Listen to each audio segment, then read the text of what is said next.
Alléluia. Que Dieu soit loué, que Dieu soit exalté. Au nom du Seigneur Jésus-Christ de Nazareth. Alléluia. Nous allons prier dans le nom de Jésus, éternel notre Père et notre Seigneur. Nous te disons merci pour la journée que tu nous accordes, Seigneur, de venir encore dans ta sainte présence.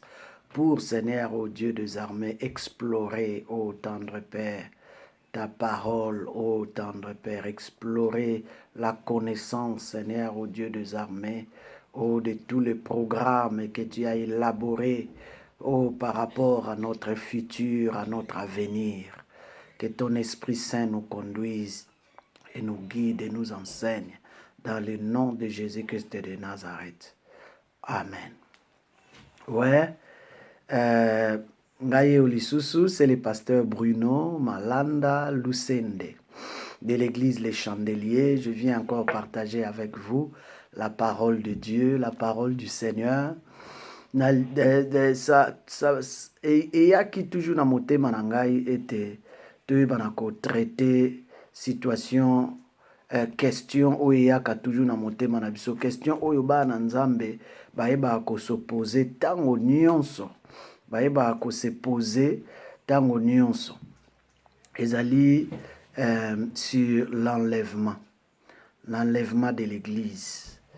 Par rapport à makambo nyonso ezoleka mikolo yo bana tant que un mois na nzambe oaza vraiment assidu, oaza vraiment impliqué, oaza vraiment concerné na avenir na ye akoyeba toujours kokanisaka est-ce que soki lelo yo enlèvement et salami est-ce que nga na koyeba na kokende to na kokende te. Alors, il y a un aborder question par rapport aux écritures pour être moko na moko aïba na kozwa quand même moi idée par rapport ya lolenge ni nesengeli to zala pour na toyeba na kozala ba candidat o to koyeba na ko netwama.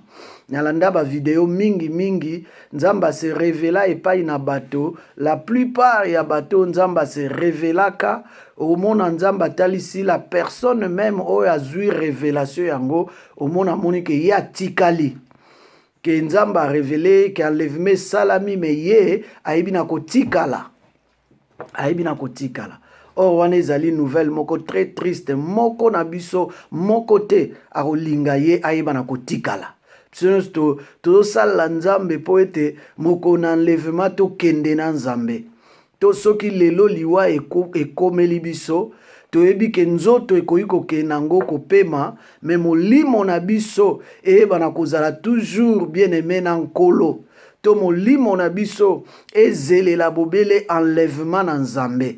Pour te dire la réalité que na moko na enlèvement, c'est les morts en Christ qui seront ressuscités premièrement.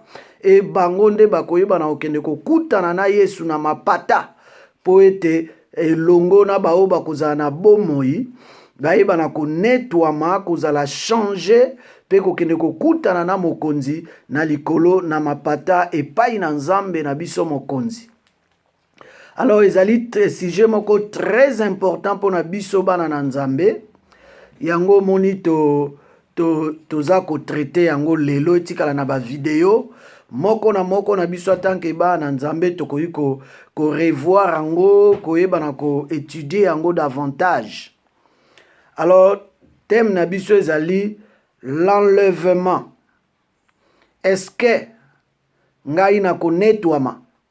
Est-ce que ngai na kokende na koyi kosala nini eloko nini esengeli na nga na observer nayeba vraiment prendre soin pour être nazala candidat mokolo wana na netwama na nzambe.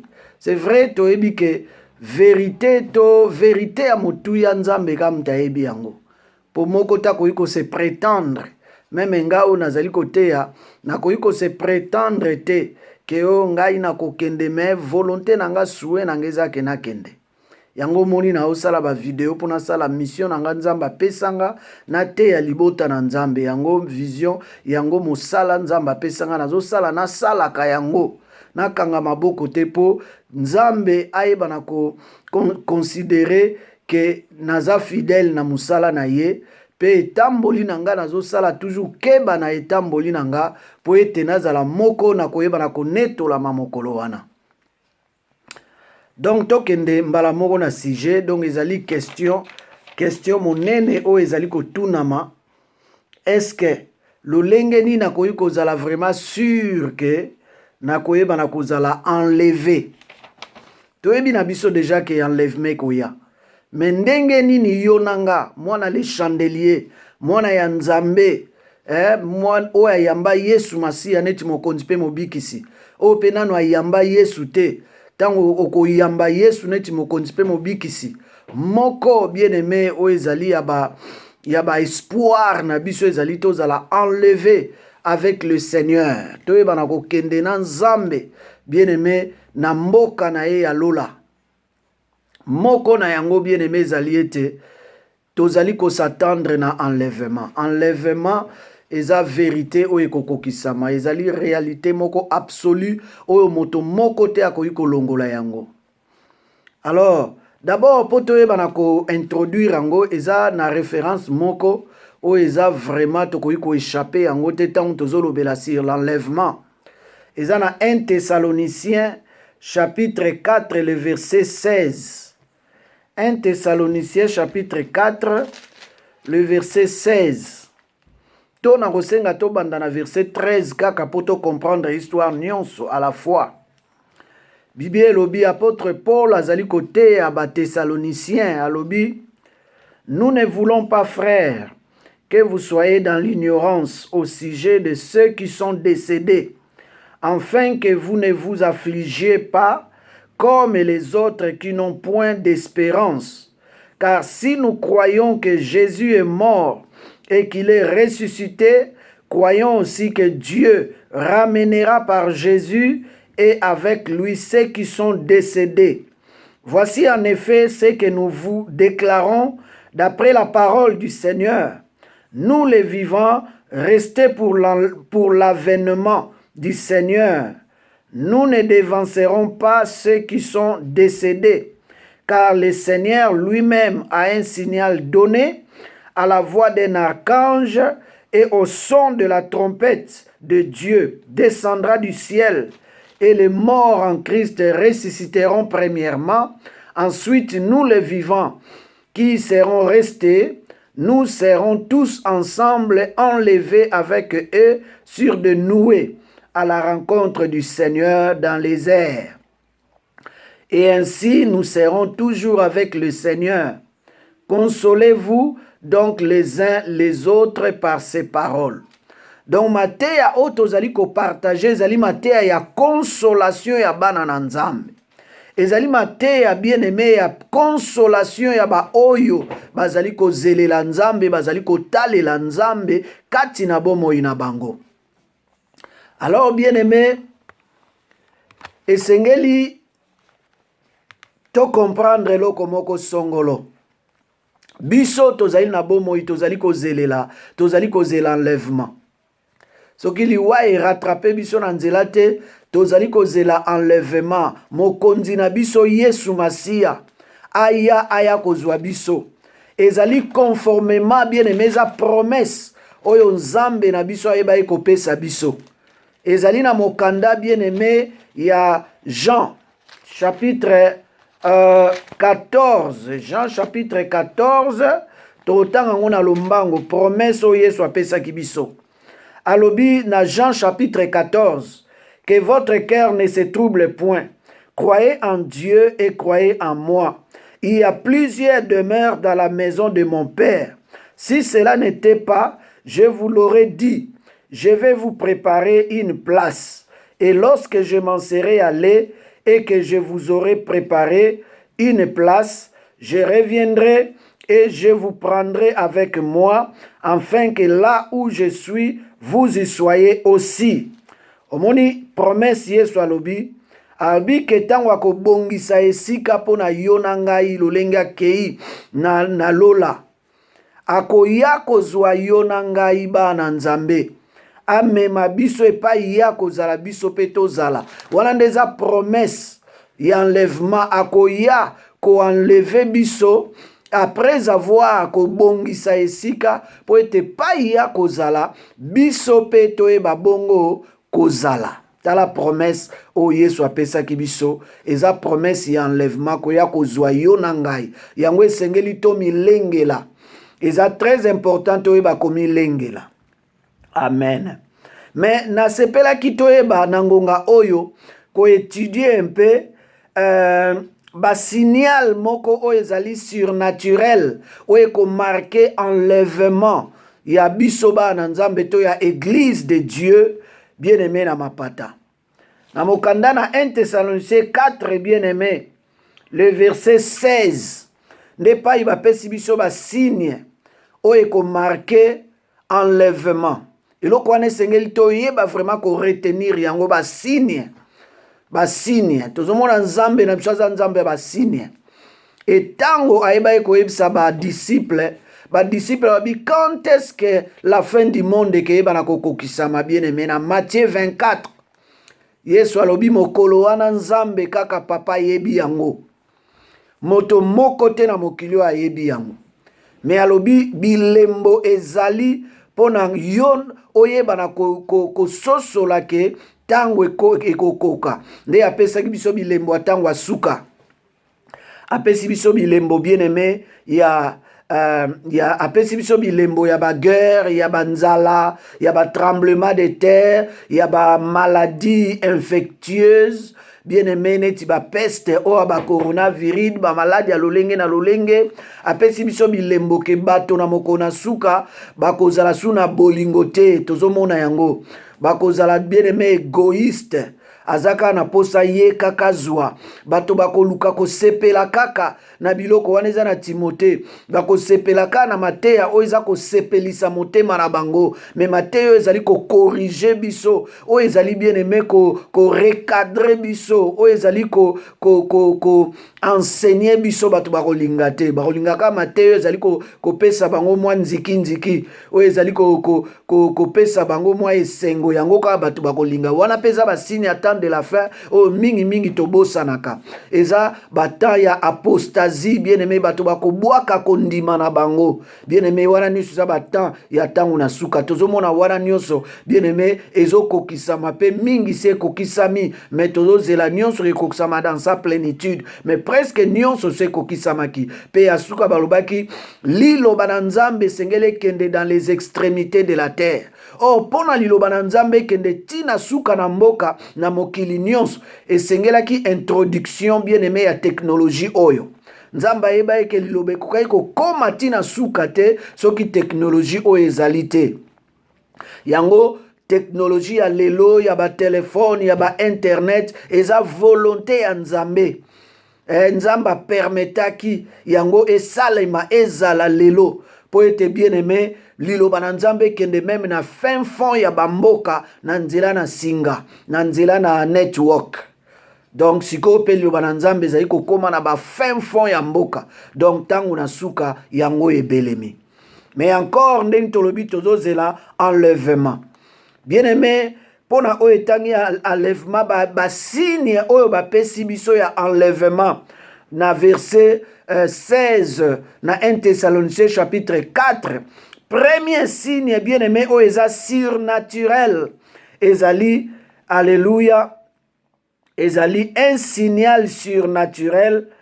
donné totangi on a 16 balobi car le Seigneur lui-même a un signal donné donc signal moko songolo ekoyeba na kose marqué parmi ba signal wana oyo ekoyeba na kozala marqué toza na 1 la voix d'un archange c'est-à-dire ange moko ya nzambe akoyeba na koganga eza lokola tango bakonzi minene neti baroi bayeba koya bato na invitation soki fete esalami tango mokonzi azolinga kota moto moko akobelela le roi tango akobelela le roi bato nyonso batelemi bato nyonso bayebi na kolengelama alors ange moko pe akoyeba na kointroduire le roi des rois Seigneur le roi des rois eza voix moko oyo archange akoyeba na ko signaler bato ke mokonzi alingi asala entrée na ye bien aimé kati na mapata po ete ya konetola libota na nzambe. Donc la voix d'un archange toyebi lolenge nini akoloba te, toyebi ndenge nini akointroduire ye te po eza décrit te kati na Bible, mais eloko ya motuya toyebi ke la voix d'un archange eza moko ya basignal surnaturel oyo ekoyeba na kosalema mpo na ete mokonzi akota. Alors, troisième point bien-aimé, ezali bien-aimé, au son de la trompette de Dieu. Donc, mo trompette ekoyeba na kobeta. Trompette, papa, ndeka ba trompette ezala. Eko introduire entrée ya mokonzi bien-aimé pona koya konetola église. Trompette ekobeta o ange akoyeba na kobeta trompette. Pour nous marquer descente de notre Seigneur du ciel bien-aimé. Alors, eloko ya motuya o esengeli to comprendre déjà que parmi ba signe wana nyonso ekobeta pour nous marquer descente ya Seigneur Jésus pour nous koya ko enlever l'église. Nyonso wana kozala ba signe moko surnaturel. Et que la trompette neti ba trompette o ebeta makana mokilité. Et que ça bien aimé le kola ba mingongo oto yoka kana mokilité. Et ça voix moko surnaturel o koyeba na ko yoka na o ange koyeba na ko beta. Et ça trompette moko surnaturel o koyeba na ko beta ma bien aimé. Alors comme ezali surnaturel bien aimé et sengeli pe yonangai to yoka yango d'une manière surnaturelle. To yoka nango na matoi na biso ya bomotote. Mais toko yoka yango na matoi ya molimo. Donc po yango koyeba na kosalema bien aimé d'une manière spontanée, d'une manière bien aimé brusque, d'une manière surnaturelle. Et que ça la manalo lenge moko bien aimé brusque. Et que ça la te qu'on dirait to vandi tozo zela, balobi bo zela to beta bo zela mongongo bo te. Et que ça le d'une manière brusque bien aimé spontanée. Donc d'une manière sans calcul, d'une manière sans arrière-pensée, et que ça les m'a bien aimé d'une manière brusque, pas comme les choses naturelles. Bah signe on est que ça bah signe moko surnaturel, oh bien aimé et que yeba na ko salema. Alors eloko liswe sengeli to comprendre comme que ça bah signe surnaturel. Comme kozala basine moko bien aimé o ezana ndenge ya mosunité et que sengela yona ngai toyeba pe ko yoka yango ko yamba yango d'une manière surnaturelle. Ça dit toyeba na ko yamba yango selon l'entendement ya molimo ya mosunité. Parce que zali basine moko surnaturel. Na yango bien aimé ezo senga yonangai tozala bien aimé distraité tozala ba homme charnel te pour ceux qui tozala ba homme charnel na tango wana toko échapper bien aimé na mongongo wana toko yoka yango te esengeli tozala bien aimé ba homme spirituel. Un homme spirituel azali oyo bien aimé azali spirituellement alerté. Oyo bien aimé aza prêt à koyoka bien aimé mongongo ya nzambe d'une manière spirituelle, c'est-à-dire oyo aza éveillé spirituellement. Oyo azali bien aimé oyo azali tolobanine oyo aza vraiment prêt ya bien aimé spirituellement ya koyeba na koyoka makambo eza ya mosunité. Homme spirituel bien-aimé pour attendre, car l'homme charnel ne peut attendre puisqu'il est distrait spirituellement. Celui qui est homme bien-aimé charnel, homme charnel aza homo azala kata unyoso distrait na makambo nzambe. azaka toujours en éveil, aza toujours à la page na makambo ya mokili, aza toujours à la page ya makambo nyonso ya mokili oyo, ya lolenge mokili eza kotambola, lolenge politique eza kotambola, lolenge bato bazali kotambola, mais na makambo ya Nzambe aza toujours distrait. C'est ça un homme charnel. O aza toujours bien aimé kotambusa selon baposa ya mosuni. Soki tokozala ba homme charnel o tozotambusa selon baposa ya mosuni, bien aimé tokoyoka mongongo wana te ya ange. Signal wana spirituel ekoyeba na koéchapper biso, pe na enlèvement tokoyeba na kotikala. Parce que un homme charnel aza moto ya yamba Yesu neti mokonzi pe mobikisi na ye, azokende église, mais bien aimé aza toujours distrait na makambo ya Nzambe. Akokende église batei sango malamu, ye tango abimi ayebi na elisu mateyo atei te. Tamsu pazoloba amen, alléluia. Mais bien aimé soka bimi église makamnyo se sili, aroyeba sute mateya ni bateyaki. Aza moto bien aimé, il n'est vraiment pas dans la vie de prière. Vie de prière pour na ezali bololo. Bien aimé, parce que tant on a toujours une connexion dans la vie de prière dans Nzambe, ba entendement na biso spirituel, ezali ko se développer. Ezali ko kende liboso, toza ko koma sensible ya ko yoka o ezali mongongo na Nzambe. Homme bien-aimé charnel, aza moto bien-aimé, aza sourd spirituellement. Matoi na eza ya kokangama na mongongo na Nzambe. Azalaka na facilité ya koyoka o ezali mongongo ya bato, makelele na bato, o bafingi kuna, o bacholi kuna, o balobi nanga kuna, wana za bien-aimé prêt pona koyoka yango, Alexa keloko ta yoka ka nyonso bien-aimé frères et sœurs. Mais o etali bien-aimé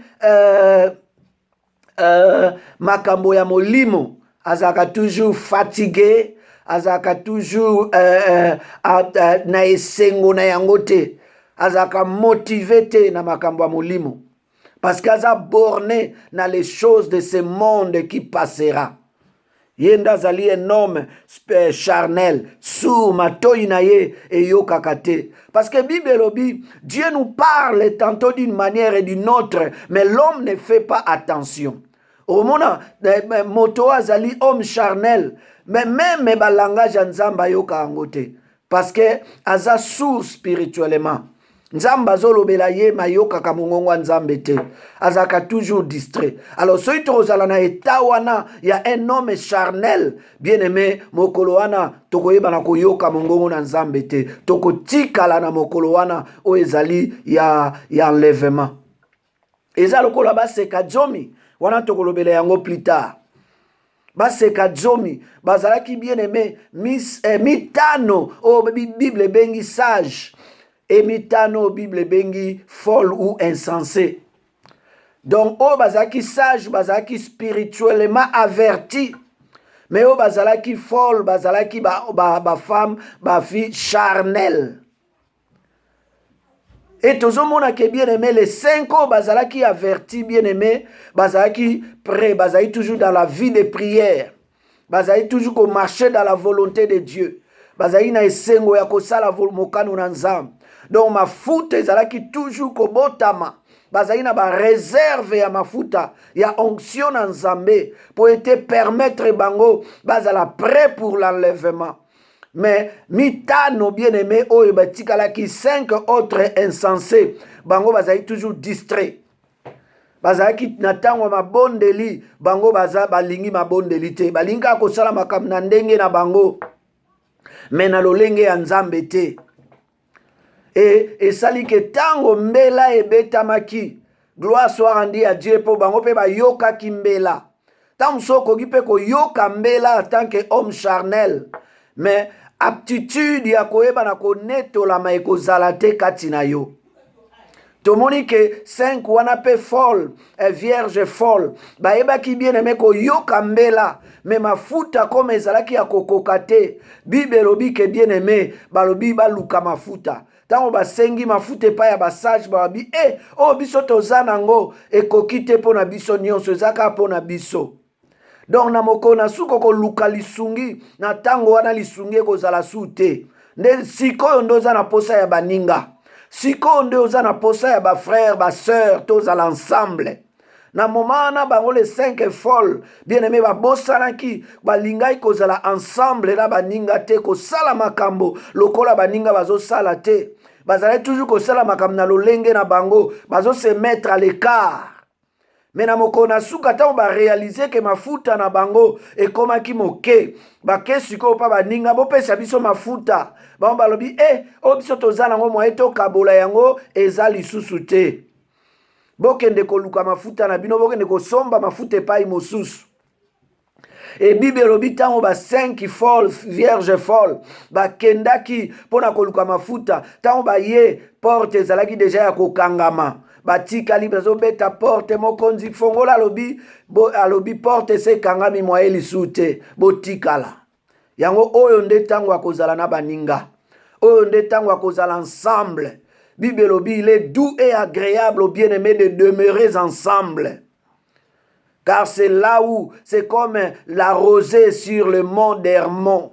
C'est comme l'huile sur la tête qui descend sur la barbe et la barbe d'Aaron. C'est là où l'Éternel qui va jusqu'aux robes, c'est là où l'Éternel epai onzamba asopaka mapamboli pe apesaka la vie éternelle. Tango yango tozala ensemble, to se soutenir, to lukanzamba ensemble. Po ete mafuta na biso ekauka te, ezala prêt spirituellement parlant, tozala averti à la voix de l'archange pour un enlèvement. Alors tomoni que un homme spirituel azali oyo aza toujours averti na mongongo na nzambe, aza sensible na koyoka na mongongo na nzambe, parce que tango nyonso azaka na présence na nzambe aza familier na les choses de Dieu. Lokola Bible elobi na biso tokotanga ngo rapide na Romains chapitre 8, Bible elobi na biso c'est en effet qui vivent selon la chair s'affectionnent aux choses de la chair, tandis que ceux qui vivent selon l'esprit s'affectionnent aux choses de l'esprit. Et l'affection de la chair, c'est la mort, tandis que l'affection de l'esprit, c'est la vie et la paix. Bible continue, car l'affection de la chair est inimitié contre Dieu, parce qu'elle ne se soumet pas à la loi de Dieu et qu'elle ne le peut même pas. Or, ceux qui vivent selon la chair ne sauraient plaire à Dieu. Alléluia. Pour vous, vous ne vivez pas selon la chair, mais selon l'esprit. Si du moins l'esprit de Dieu habite en vous, si quelqu'un n'a pas l'esprit de Christ, il ne lui appartient point, ou il ne lui appartient pas. Donc, pour ngai na yo tozala prêt pour l'enlèvement, et sengeli tozala batoyo, tozali ko tambusama, kolandisama baposa ya mosunite, mais tozali ko tambusama, kolandisa baposa ya molimo, poto tozala prêt na enlèvement na Yesu Masia. Po ete Bible lobio azali ko tambusama, bien aimé, na baposa ya mosuni, akoyeba na kozala, akoyeba na kosepelisa nzambe te. Mais oyo azali bien aimé kotambusama, bien aimé na baposa ya molimo, yende akoyeba na kosepelisa posa na nzambe. Bokomona ngo na Romains chapitre 8 le verset 5 ti kino na verset 9. Botanga yango wana eza moko pe ya ba condition po ete ngai na yo toyeba na kozala enlevé. Faut totambusama pas selon la chair mais selon l'esprit. Po ete nyonso ekosalama c'est le spirituel. Ba voix d'un archange eza eloko moko surnaturel o ekosalema dans le monde spirituel. Ba signal wana nyonso ekosalema eza ba signal moko surnaturel. Esengeli biso pe tozala spirituellement averti, tozala tokotambusama kolandisama na baposa ya molimo o ezali ya mabondeli, o ezali baposa ya bolingo na nzambe, baposa bien aimé ya kozala ensemble dans l'unité avec Dieu et avec les enfants de Dieu. Yango ekosunga biso bien aimé. Alléluia. Dans Matthieu chapitre 25, où il y a juste introduction pour esunga yo nangai Alléluia. To ebana ko comprendre tous à la prêt pour na enlèvement. Pour photo kozala photos esengeli na yonanga tous à la prêt pour na enlèvement bien-aimé. Dans Matthieu chapitre 25, le verset 1 à 13, Nekuna bazali kopesa lisese, il y a 5 et à 10 vierges, 5 vierges au baza sage, pe au bazali folle.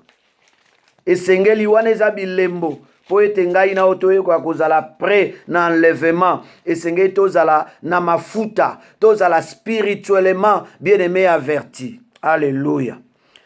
Huile bien-aimé ezala kaka disponible bien-aimé et pas ina bateau bazali ko vivre selon l'esprit, la volonté de Dieu.